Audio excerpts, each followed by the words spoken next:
All right, well, it's early Thursday morning, getting a good early start, heading over to Wrist Lake. And what I like to do on these days when I'm making a 3 to 5 to 7 hour push in the canoe is get in the canoe and paddling as early as possible. And I guess one of the main reasons why I want to do that is you usually have little wind, so you have very calm paddling conditions. And I guess that can work for or against you. If you got a little bit later start in the afternoon, perhaps you'd have a good tailwind helping push you, but it could work against you too, and you could get a strong headwind.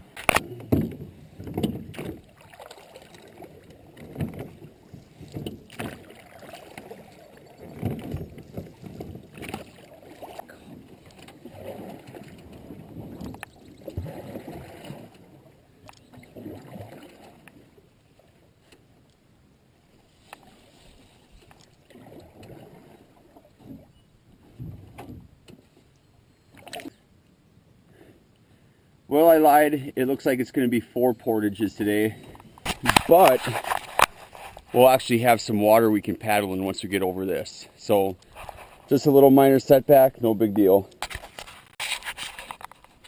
All right, just one more little hurdle to get over on the stretch between Mexican Hat and Nutria Lake.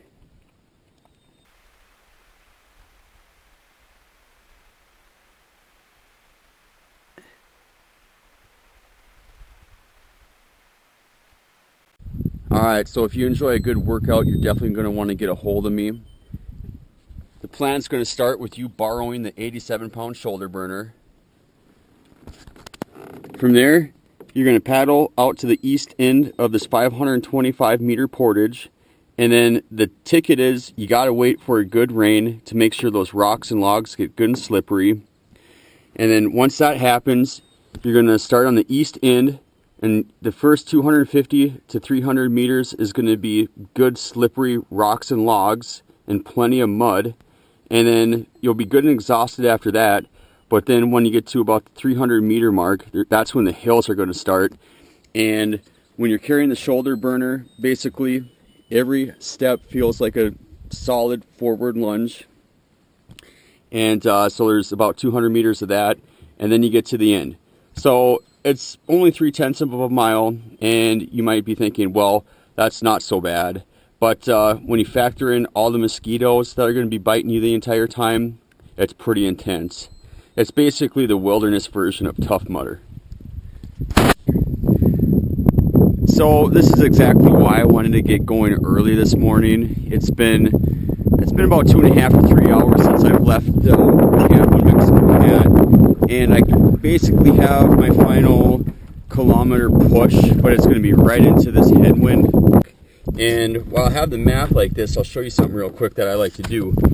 When I'm paddling, rather than having the map oriented north, I like to have it oriented in the direction I'm paddling. So right now, since I'm coming this way, it's a lot easier for me to pick out like a campsite.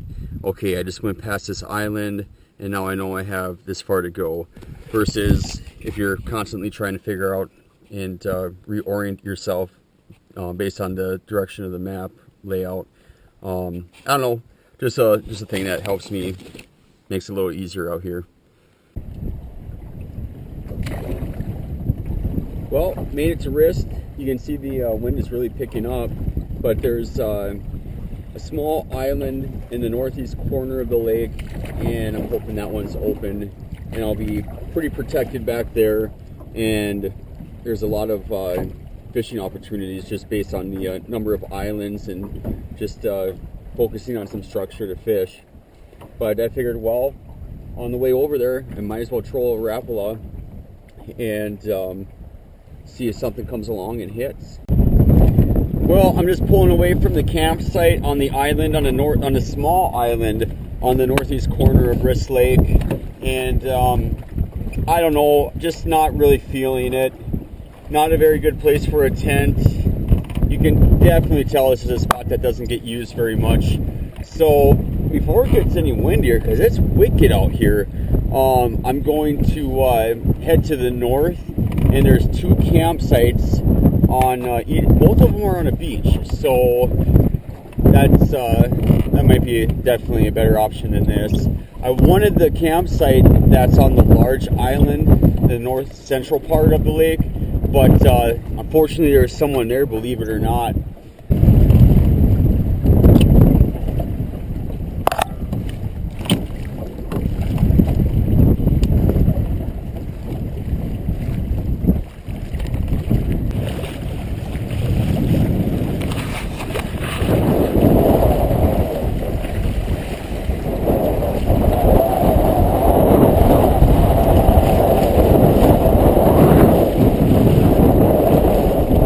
So believe it or not, I wasn't able to paddle into the wind anymore, and the campsite that I want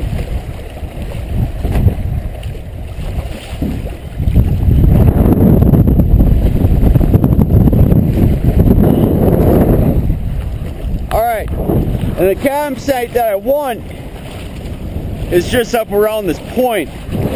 So this is a really nice sand beach that goes back a couple hundred yards or so. So what I'm going to do is pull the canoe as close as I can to the campsite, and then I can just carry my gear over and then start setting stuff up. So yeah, check it out.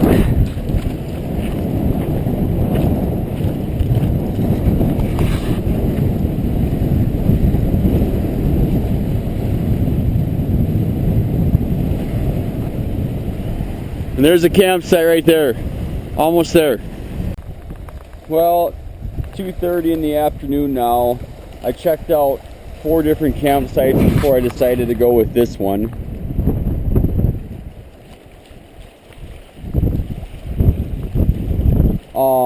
This area burned, I think, in 2015. And so all the campsites are similar in that regards. But if I come around the corner here,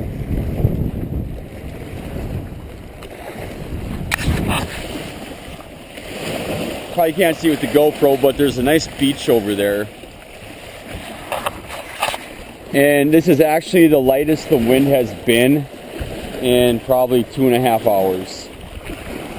There are some storms to the north of me, pretty dark up that way. And I don't know what's coming, so I got the tent set up, I got all the gear put away. If it rains, I'll stay dry, the gear will stay dry. Got the canoe flipped over, and there's not a whole lot I can do right now, so I might read a book, or I might just take a nap, and hopefully this whatever rain might come passes and this wind dies down, and I can finally get out and do some serious lake trout fishing. So we'll see. But I'm here for 3 days. I was planning on making a day trip over to Jigsaw.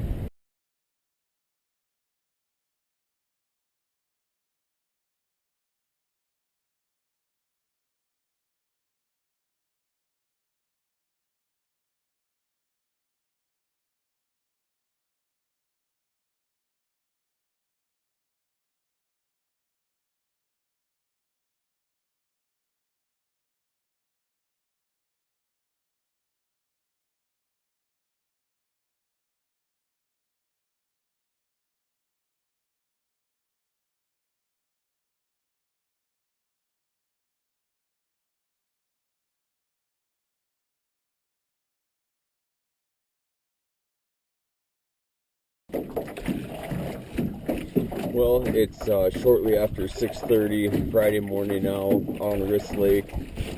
The wind didn't let up until about 8:30 last night, and then it was off and on rain showers all night. So I figured, well, I might as well get up early this morning, pack my stuff for the morning, and get out here and fish for a couple hours before the wind picks up, and it already is starting to get windy, or any rain comes. and if it does start to rain a lot, I'll just pull off on shore and take a little break. But if it continues, Isla and I will just have to make our way back to the tent. And I spent way too many hours in the tent yesterday, so I'm hoping that today gives us a break and we're able to avoid a lot of wind, rain, and maybe even catch a fish.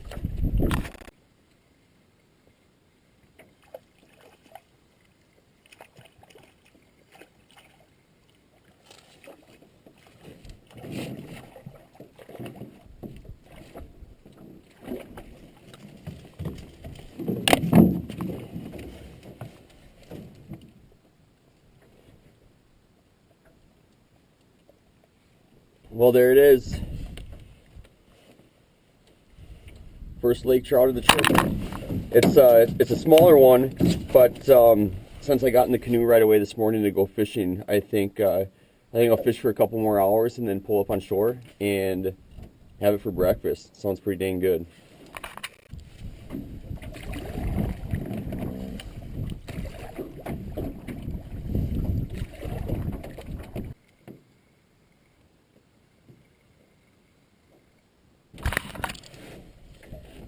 There's a nicer one.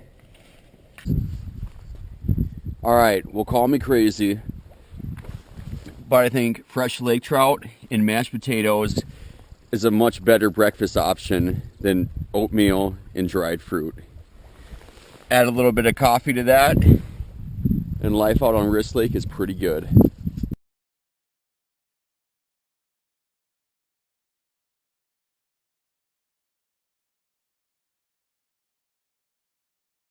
So with the overcast conditions today, I figured it would be a good opportunity to make the day trip over to Jigsaw Lake and try for walleyes.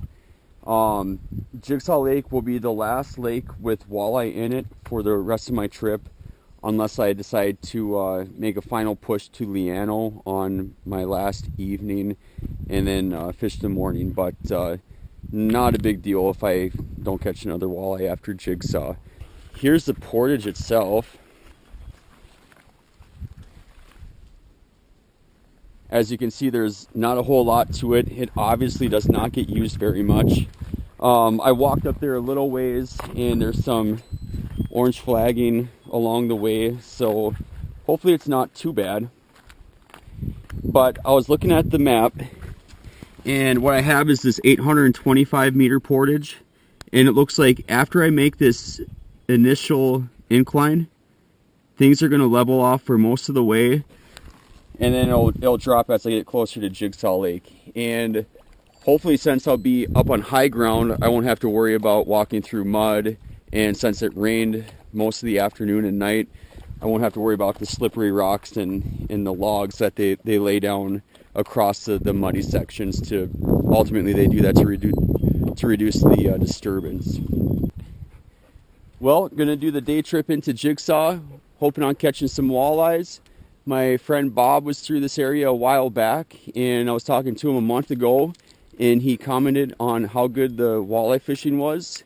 And now I admit I'm nowhere near the fisherman that Bob is, but if I can catch one or two decent little walleyes, it'll be good enough for a fish Friday night. Alright, so just taking a quick break. I think I'm probably about halfway to Jigsaw right now, and I just want to point out a couple of things. Obviously, you can see everything out here looks the same, but park staff have taken the time to mark the trails, which I would not be able to find the lake if they hadn't done that. And what you're starting to see, when I was over on East Lunch Lake, I commented on not seeing very many blueberry bushes, but now here, a couple years post-fire, we're seeing a lot more of that across the entire burn area. And also we're starting to see some more jack pine regeneration. And up here is pretty cool.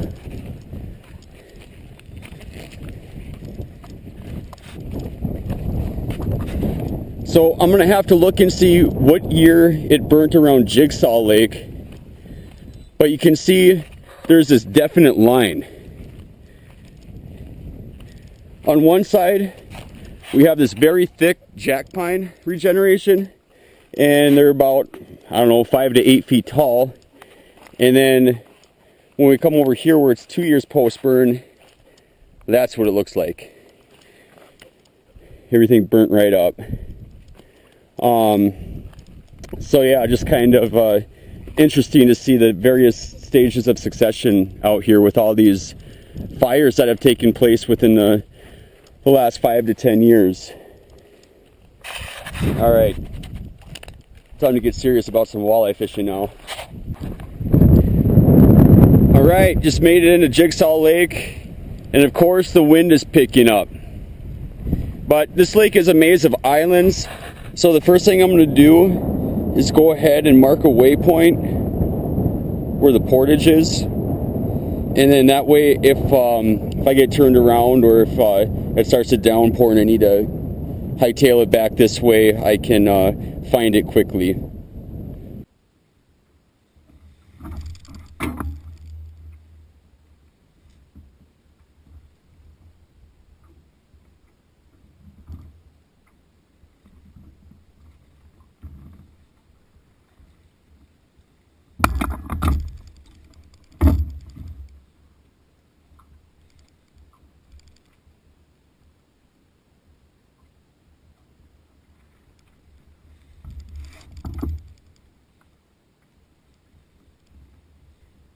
Beautiful walleye.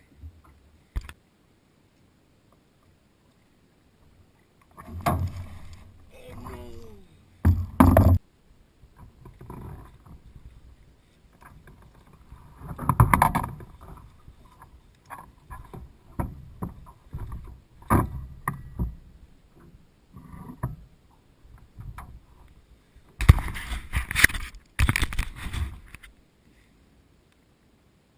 Another nice walleye, that'll make dinner.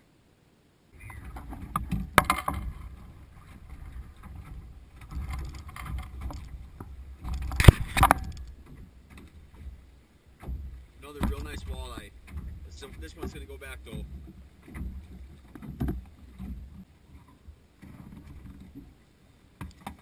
First small one of the day.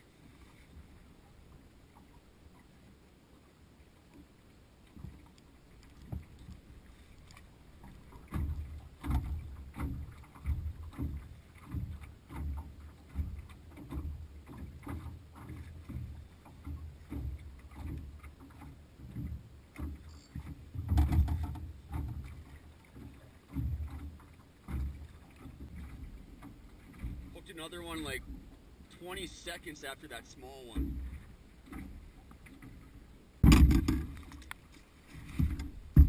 Bad net job, but I still got her.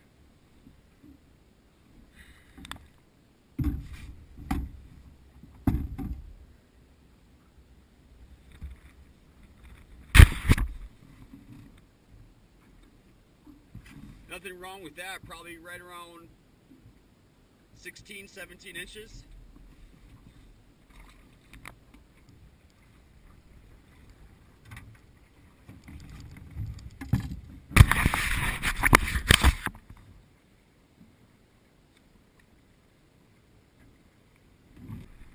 So that marks like the third or fourth fish right in a row, and what we have right here is an island, and then on the other side we have this point, and the wind has been funneling in here all day, and it seems like the walleyes are just stacked up down there. It's been threatening me with showers all day. We'll get rain for like 30 seconds to 3 minutes, and then it'll stop, and it's these really low clouds, and then above them you can see the blue sky. But it seems like this combination of the wind and cloud cover, you know, we got that good walleye chop going on right now, seems to be the ticket. I'm having fun. Isla's having fun. Oh yeah. All right, let's go catch another one. This one feels like another decent one. Try not to crash into shore here.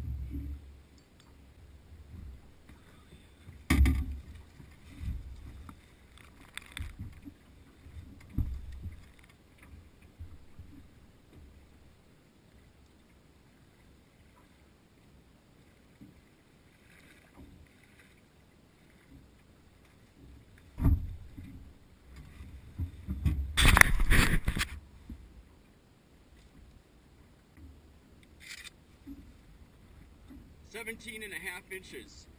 This one hit it like 5 times before I finally connected with it.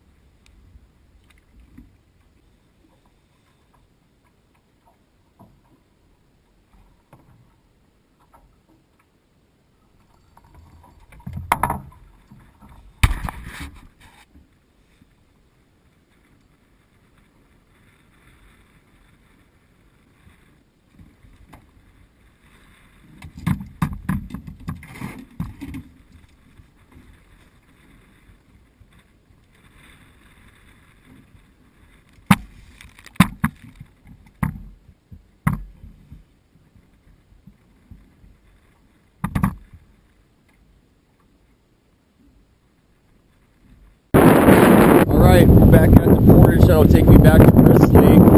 I decided to quit while I'm ahead. The wind is only increasing right now, and now it's really 100% overcast, and it's looking like it's probably going to start raining at some point. So rather than being way out in the middle of Jigsaw somewhere, I figured, well, might as well get back, and if it starts to pour, at least I'll have a tent I can climb in. But got 2 nice walleye for dinner.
Well, that's what we came here for.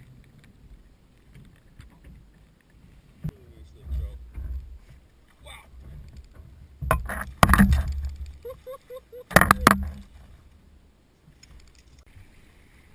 Well, this This is going to be cold, but it's going to be worth it.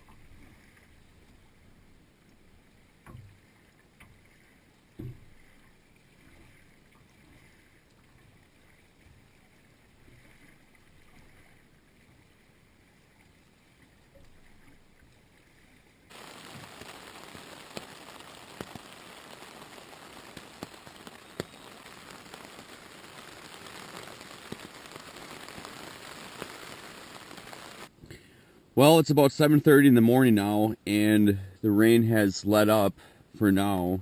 It's still completely overcast outside, and the wind is, I don't know, probably 5 to 10 miles per hour. But that lake trout I had for breakfast yesterday morning was pretty good, so I think I'm going to try a repeat of that. And so I'm going to get my gear loaded up and see if the fish are biting.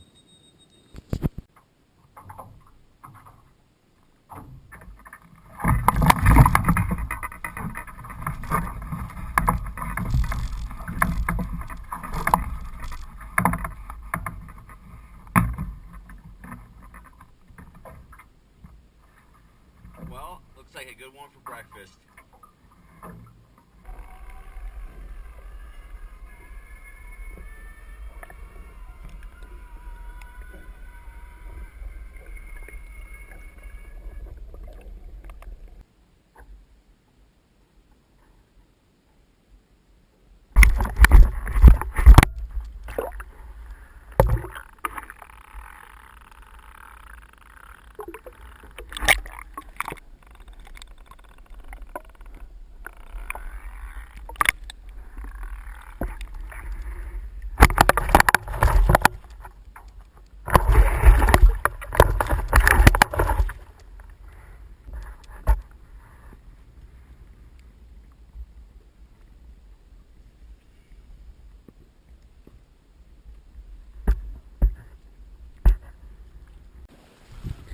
Alright, well I just got done eating that lake trout for breakfast, which was delicious.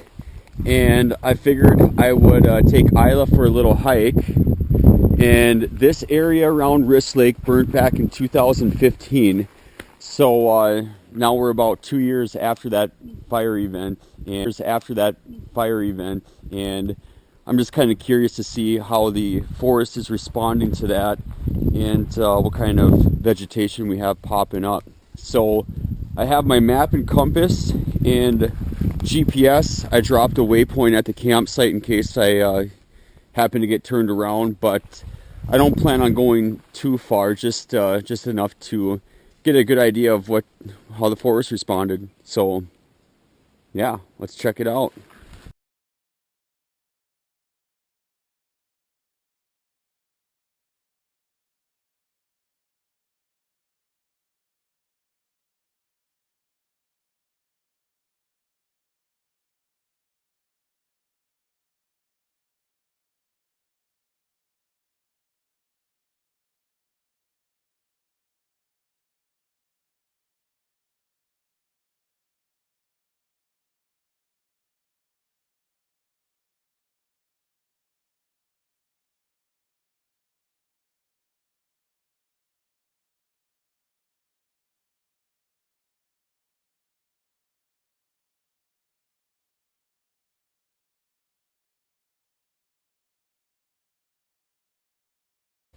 Here's from the north end of Wrist Lake looking south.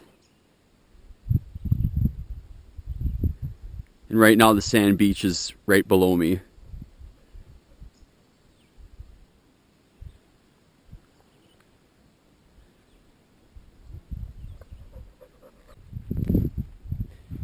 Alright, so here's where we're at. I was originally planning on spending 3 nights here on Wrist Lake, but the weather has been so windy and rainy. It rained from 10:30 last night until about 6:30 this morning, nonstop. And I'm thinking, it's been looking like this since 7 o'clock this morning, and we've only had like 2 short sprinkles come through, and that's been about 5. So that's been the last 5 hours. It's been like this. So I think what I'm going to try to do is break down camp. I basically have everything packed already. I just have to break the tent down, pack everything away, and once that's done, it'll take me probably 10 minutes to do all that. And I think what I'm going to try to do is make a push for South Augean Lake. And there's a couple island spots on here. And the original plan, I was going to camp here on Augean for, I don't know, probably 2 or 3 nights. If you watched part 1, at the end I talked about making a day trip into this lake just to the east. And what I'm starting to think is that lake is going to be basically a bigger version of East Lunch Lake. And that was a shallow lake. Like I said, 15 to 20% of it was covered with water shield. And all it had were northern pike in it. So I think I want to make a push to South Augean, and in that lake there's number one, there's a ton of islands, a lot of good structure, and there's lake trout and northern pike. And my thought is, if tomorrow turns out to be a really crummy day, thunderstorms, high winds, rain, and I'm stuck here on Wrist, that would make 4 nights here. And I'm thinking I'd probably rather spend 4 nights on South Augean if I have to.